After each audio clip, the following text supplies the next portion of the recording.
are live and ready to go. Okay, perfect. So just going ahead and saying happy Friday, everyone, and welcome. Welcome to this live event dedicated to Florida businesses and exporters, but as well as any small to medium-sized businesses that have interest in going international and really would like to learn more about some resources as well as some best practice insights. So whether you are currently exporting to multiple countries or whether you're just getting started, this conversation is definitely going to be covering a lot. Today, we're going to be sharing, again, as I mentioned, best practices and insights on the topic of exporting to your target markets around the world. And this includes what resources are available, top markets to consider, challenges to be aware of, etc. So we do have a great diversity of key speakers here today that come at this challenge from different perspectives. So I'm really looking forward to this conversation and, of course, being able to learn more. But just real briefly to introduce everyone, we do have Chris Leggett on this call, who is a program manager at the Central Florida International Trade Office and the vice chair of the Central North Florida District Export Council. Chris is an experienced international trade and government affairs professional with a reputation for developing and delivering efficient and effective advocacy strategies, and is also a certified global business professional. We also have Mary Allen joining us today. Mary is the co-founder of Savvy Greens, an organization with the goal to provide household cleaning products to natural food stores, supermarkets, and online retailers. The best part, it's all green and, of course, environmentally conscious. She's also the president and founder of Natural Brand Works. Mary's active as well on the Central North Florida deck and with the Office of Women in Trade. So Mary and Chris, happy to have you both here today. And of course, also John Loyak, who's the online partner director here at IBT Online. John has spent his career international as a VP of Global Business Service at the Economic Development Partnership of North Carolina and the Director of International Trade there as well. And he's also a CGBP. So that being said, this is an awesome panel of experts on all things international and especially resources for SMEs, not only in Florida, but nationally as well, as to how to grow internationally. As for myself, I will be moderating the conversation today, providing some questions. And of course, if you have any questions at any time, to everyone in the audience, feel free to put them in the comments box. We'll be keeping an eye on those comments and being able to go ahead and ask those questions at the end. So that being said, we'll go ahead and start. The first question I will go ahead and direct over to Chris Leggett. And Chris, really the first question, I think a great kickoff question for the conversation today is the need for exporting. So, what is this trend towards exporting for Florida companies, and why is it important? Why should Florida companies export/invest further in their exporting strategy? Chris, over to you. That's a great question, Chris, and I'm glad we're starting off with this issue. The short answer that I always like to talk to businesses about, and hopefully we'll have some businesses who might even just be wondering what the heck is international trade about and why should I be even thinking about this? And that point is that if the USA is your market, then you should look at the world as your market. And there's a lot of reasons why you really should be looking at the world as your market. Number one is demand. 95% of world consumers live outside of the United States, and they have a lot of money. 3/4 of global wealth is also not here in the United States. So this is too big and too wealthy a market to ignore. Also, it's going to help a business with their productivity and more fully utilize their capacity. You may be a business owner wondering, well, okay, well, how can I make a few more sales in order to be able to be up and running a full shift or 2 shifts or 3 shifts if you have a facility that operates 24 hours. You're always looking to better utilize that, and by growing your sales internationally, that's going to be a way to more fully utilize your capacity. It can be very profitable exporting. Made in the USA is a great brand, and many people are willing to pay a premium for products that they view as being innovative, cutting edge, well-made, reliable, and that's what the Made in the USA brand says internationally. Also, it can be very helpful to manage your risk better. Most people don't want to be dependent on just one buyer. I mean, it'd be great to have someone who does buy everything from you, but then that becomes a problem for you whenever they sneeze, you get a cold. The same thing goes for markets. You don't want to only be dependent on one country. You want to have access to as many opportunities internationally as possible.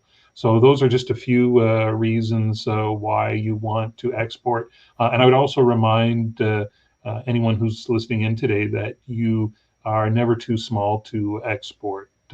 42% of all U.S. exporters have fewer than 20 employees. So these are not benefits that I'm talking about that only are for big corporations. They're also for small businesses as well.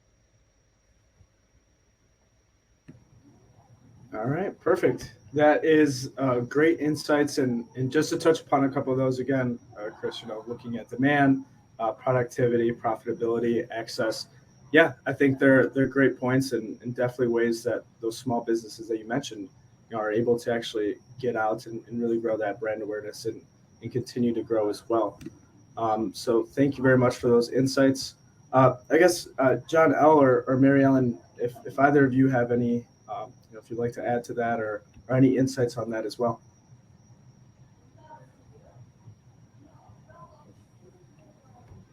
Well, I definitely, Chris, as a segue into some things that I was talking about, because my company is a small business and I have exported. So Chris Leggett saying that small businesses exporting, it was really so much easier than I ever thought because of the support that's available to small and medium-sized companies from trade organizations in your state, in the country, and around the world.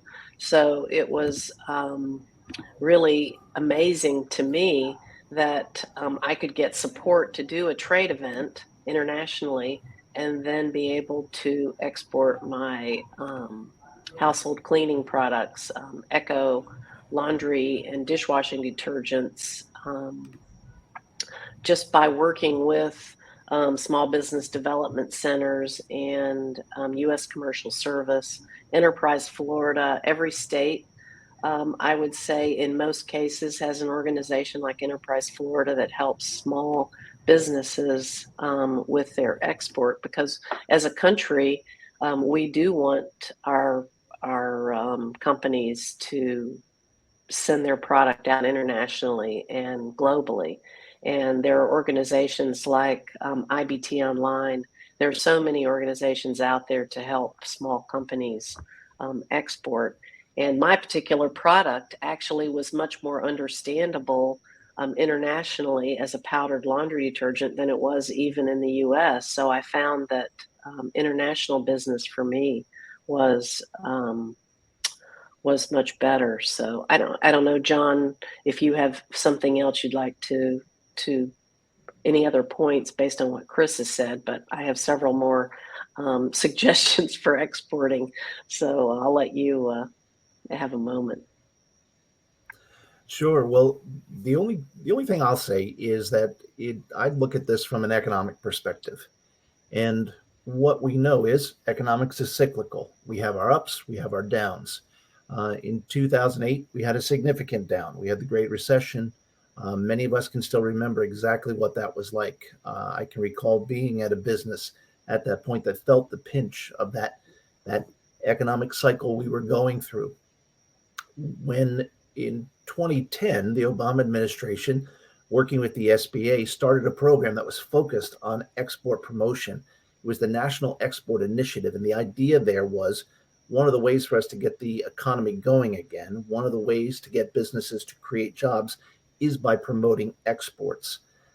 I don't think we're looking at something as dire right now, but I know if I look back just over the last 2 years, what I can tell you is in 2020, we were hit by an amazingly impactful, unpredictable event, and exports dropped. And we felt it. We know what happened to the US GDP over that time. Exports were down significantly. The wonderful thing is we got up off the ground, and in 2021, we saw all those gains come back. And in 2022, we see exports hitting an all-time high. So there are some really amazing things happening. For me, this is about keeping the U.S. economy going. And one of the ways you do that is not just by focusing on the U.S. market. Chris, to some of your points, I think we really do have to look internationally for those opportunities to get us through times that the U.S. economy might slow down. The economists that I've heard from recently have said that they are anticipating a recession of some size, maybe not as big as we've seen in the past, but they've been anticipating one for a number of years. Any business that's on the call today, in particular small businesses, to weather the storm, to continue to be profitable, to continue to add jobs, exporting is an excellent way to do that. So I'll just look at it from that perspective and finish there. I could also say that by going into new markets, we inspire innovation with our products. And I work with a lot of small companies with my Natural Brand Works as a consultant, and it's a great way to expand their product base. And it's also another way to protect your intellectual property, because I have so many questions about intellectual property globally, and what a great way to protect your brand name by getting it out there into the world. So that's just another aspect of building your brand and protecting your name. Speaking of intellectual property, for any businesses that might be located in Central Florida, the Central Florida International Trade Office and U.S. Commercial Service are going to be hosting a Stop Fakes roadshow on how small businesses can protect their intellectual property here at the National Entrepreneurs Center on November 17th. That's great. Yeah, so we will make sure to include that a link to it as well in the postscript. And thank you again, Chris L. and Mary and John for those insights into really the strategy and how you can better be competitive in the market by going international. So John, I kind of want to turn a question over to you. One thing that we mentioned, and I know Mary just mentioned, really being able to build up that brand awareness and of course intellectual property being very important. But one aspect I want to shift it to is really the power of online and digital solutions, in particular in being able to shaping strategy to meet these customers where they're at, adapting to the market faster and staying top of mind for prospects.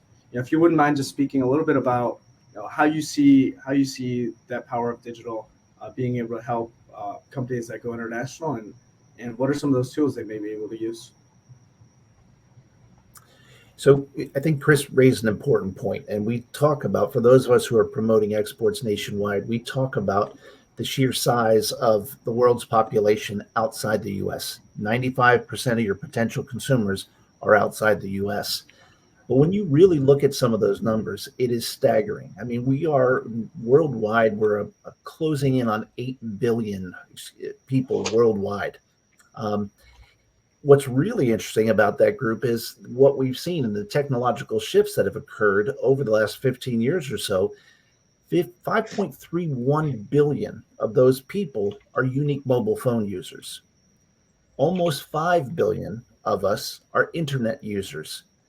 58% of the world's population are active social media users. And so my message there is that one of the great ways to reach this audience is through digital means. I mean, to go out and try to meet 95% of the world's population just at a trade show, hey, that's a starting point. But I think the businesses that small businesses across the U.S. have established that they are very comfortable developing an online presence.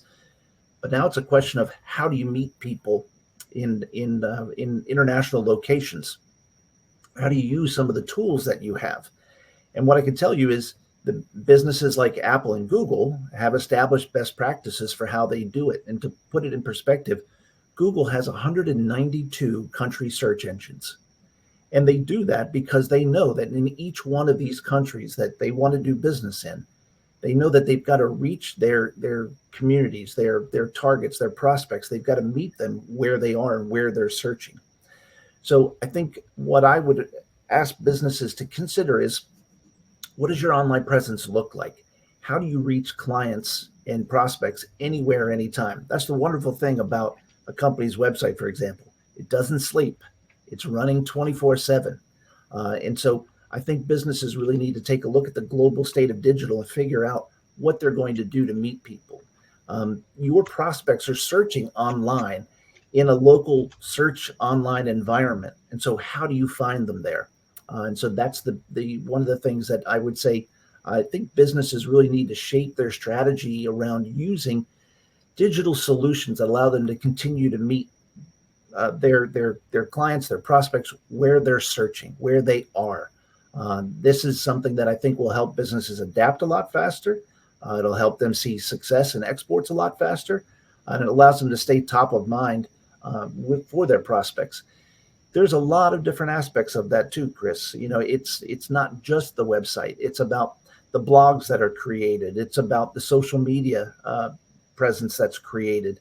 It's about things like this webinar, the live streams that businesses can do. There's a whole variety of ways to reach folks. But what I would encourage folks is to look at the different online marketing tools that you're using and look at localized websites as one of the ways to reach the folks that you're trying to get in touch with overseas. Absolutely. Thank you, John, for that insight. And I think something that you mentioned earlier, and something that kind of plays into that as well, and really something to consider for these small and medium-sized businesses, is creating that resiliency, especially in times of stress. So I know earlier spoke about the economic, the changes, the fluctuations. So obviously those are the downturns, but being able to really diversify, the income stream, being able to diversify the product offering, I think is extremely important. And that does include things such as leveraging the power of online, creating smart strategies for international, creating leverage, and diversifying, of course, your product offering as well. So I think these are all really good points and great background into really the benefits of international and, of course, the benefits of looking and thinking globally. So that being said, Chris Leggett, I do want to pose a question to you. And I think this is something that a lot of businesses that are not only here on this live stream, but businesses that may be able to continue watching this video may be really interested in, is what are some of those resources available? And what are those opportunities to take advantage of grants or resources that there exists? Specifically, of course, in Central Florida, but if you just wouldn't mind touching on some of those resources, I think that'd be great information for some of these exporters as well. Sure thing, Chris. I agree wholeheartedly with what you're saying, and that it's really important for businesses to know that exporting is not easy, but there's always going to be someone there to help you with pretty much any aspect of exporting. I like to think of it, it might not sound quite as catchy as we've got an app for that, but we've got a resource for that. So if you want to connect to a network of international trade specialists who can help you find out about what it takes to access a market, how to connect to potential buyers there, the U.S. Commercial Service has U.S. Export Assistance Centers around the state, around the country to help you. Maybe you need financing to help increase your production capacity or to ensure that you get paid. Well, we've got Exim Bank and the SBA programs that can help you with that financing and insurance. Maybe you need to figure out where you want to export or grow your exports. Well, your local small business development center, in Florida, it's the Florida SBDC, will help you develop an export marketing plan. Maybe you want to find new customers by participating in a trade show or in a foreign trade mission.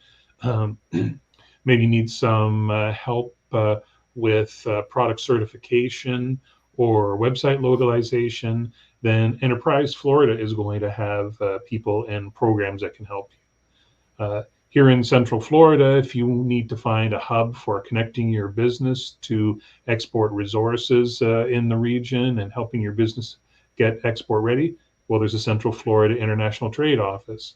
Maybe you need to find a mentor that is going to help you to understand from an actual exporter's perspective, some of the problems you're going to deal with, how they've dealt with them. You can learn from them how to anticipate issues and be ready to deal with them.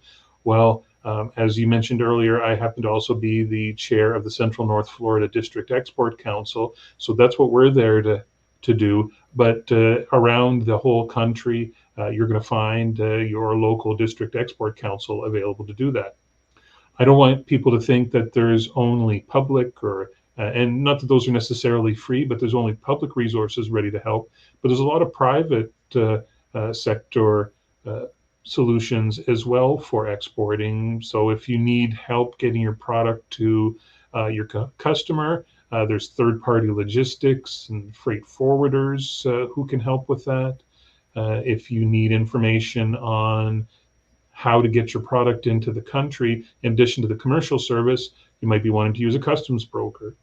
If you need help drafting or reviewing agreements, for example, if you have a sales agreement or distribution agreement, you might be needing the help of an attorney either here in the US or abroad. Maybe you need help managing your supply chain. There's consultants who can help you with that. And then, of course, as we've heard, if you need to help market your product online and localize your website, there's IBT Online, which for our Florida companies is their service is subsidized by Enterprise Florida. So really, it's a win-win. And I would always like to say that exporting isn't easy, but you don't have to do it by yourself. I've given you a few examples today of people who are out there willing to help you, but at the end of the day, you'll find someone who can help you with any problem, and at worst, you'll change a headache into a cost, and that's a pretty good trade in my book. Absolutely. Thank you, Chris. And yeah, as Chris mentioned, there are all these resources. And of course, speaking with people like Chris and Mary, who are both on, of course, the Central North Florida deck, if you have any questions, they're perfect at being able to guide you through that. And of course, lead you along to those resources that may be needed. So definitely keep that in mind and keep them top of mind for that. Mary, I want to turn this over to you now. And I know earlier we were speaking a little bit about your experience as a small business going international. So one thing that I want to ask for you, and based off your experience and your time doing so, are what are some of your top tips for a small business or an exporting company, and really the value of bringing your business to the world? If you wouldn't mind just kind of going over a little bit of that. Sure, Chris. Thank you. First, the 5 minutes or less than 5 minutes that Chris Leggett just gave us on some of the opportunities and support that's out there is one of my biggest tips, because as a small business owner, as an exporter, and as a consultant, I've used almost every one of those organizations. And it's as one exporter on a panel that I was on put it, get your team together before you export. And your team doesn't have to be someone that's on your staff. Your team is the U.S. Commercial Service, your District Export Council, your Small Business Association, your trade organization. All of these organizations are there to support you in your effort to export. And that's one of the biggest things that I learned, is that there are so many organizations out there to support U.S. and Canadian companies, because I do work with some Canadian companies as well that support you in your efforts. One of the things that we did was international trade events as a way to get our product out there, and through support from U.S. Commercial Service and Enterprise Florida, I was able to exhibit. And now, as a consultant, one of the things that I do is I help U.S. and Canadian companies exhibit by taking natural and organic products type trade events in London and Sweden and Spain, which has been so beneficial to these companies. And most of them have never exported before, and they've been able to get funding through their small business association or through statewide governments. And by doing so, they've been able to begin exporting their products. So it's been a lot of fun for me to now be able to share what I learned in my export experience with other small business companies who are either already exporting or haven't exported before. So you just learn so much about, and I think one of the things that John said about online is so important because terminology internationally is different for your product, perhaps from the US. So it's a good thing to look at your website as a way to prepare yourself for international business, because you want your website is your first face forward. So just prepare terminology and information for international business. But I think that introductions to global competitors and new innovations, your key customers and global distributors they're out there, and there's matchmaking at trade shows and from other organizations that support international business. So I wholeheartedly recommend exploring export as a way to expand your profits and innovation of your business. Perfect. Thank you very much, Mary, for that insight, as well as the background into a lot of these events. And like you mentioned, there are, of course, trade grants for that are offered, and those resources that also help exporters along that journey. So thank you very much for that. And John, I do have one last question. I do see we're coming about the 30-minute mark, but I do have a question that I want to go ahead and pose to you. And I know earlier we spoke a little bit about online and how those digital strategies can help. But one question I have for you is sort of the world of online today and the necessity for, and Mary just mentioned, of course, the first thing you should have ready is your website, because that is sort of where people do land at. So what are things to look ahead for in 2023, and how can businesses leverage the power of online as they attend these events, as they continue to grow?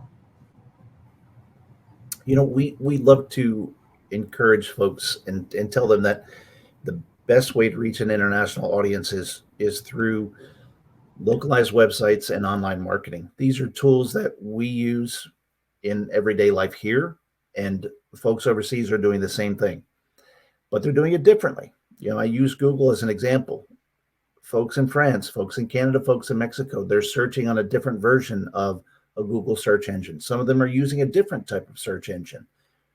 When they search, they're using their local language. And so when it comes to search engine optimization, just having an American website and keyword search engine optimization set up in just American English, it's not going to be enough to really reach that audience. And so when it comes to reaching that international audience, you want to do everything you can to make sure that you're coming to the top of the pile of potential companies.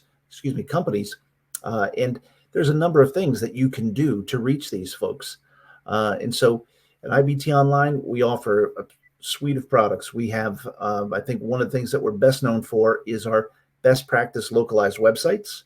And so helping folks create that online presence, something that's designed with an international focus that makes the company easier to be found, be understood, and easier to do business with.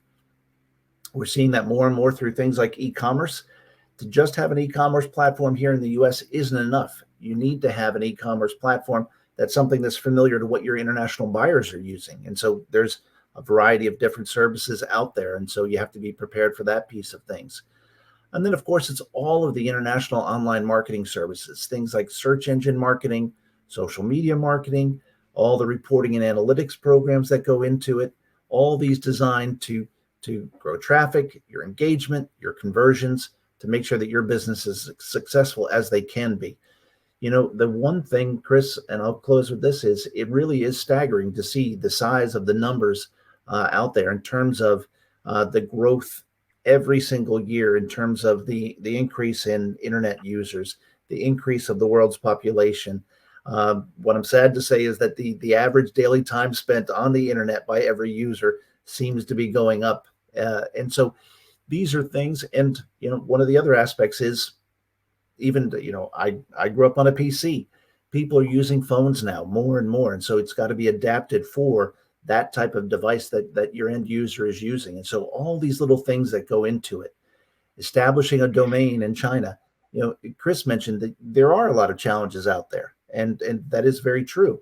And so, but there are resources that can help you understand, what does my business need to do to establish a domain for my company in China?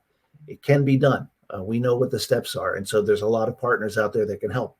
So what I would say is, it's there is some work to do. You've got to make sure, as both my co-presenters have said, you got to have the right team in place to help you understand those things, but it is definitely worth it. And it's one of those things that what we know is businesses that export are much more likely to be adding jobs.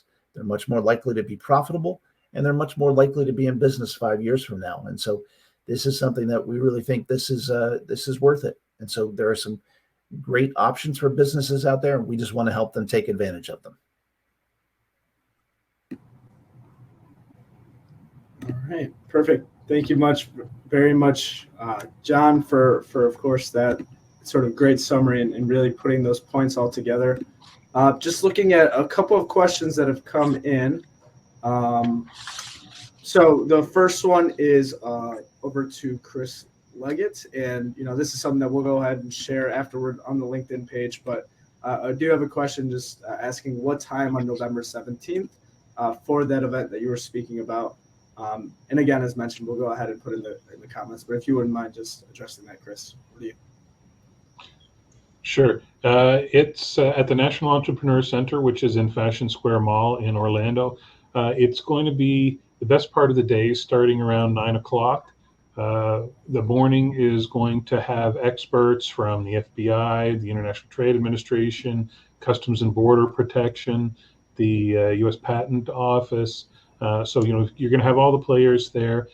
Then in the afternoon, after lunch, we will have an opportunity for people to sit down one-on-one with the experts who are here, so they can, in the morning, learn about the solutions to problems, and then in the afternoon they can talk to the experts to get individualized information for their company. All right, perfect. And we are looking forward to that then, Chris, and of course being able to share it. Also, as I mentioned, we'll post it ahead in the comments, and looking forward to sharing it as well. So that being said, I want to thank you all for being here today and sharing your insights, going more into the benefits of exporting, and of course, some of those resources available. And yeah, thank you to everyone as well that's on this live stream. We look forward to following up. And if you have any questions regarding the deck, or regarding trade resources, export resources, etc., please feel free to connect with Chris, with Mary, with John, and I'm sure they'd be more than happy to field any questions as well. Perfect. Thanks so much, Thank IBT you all. Online.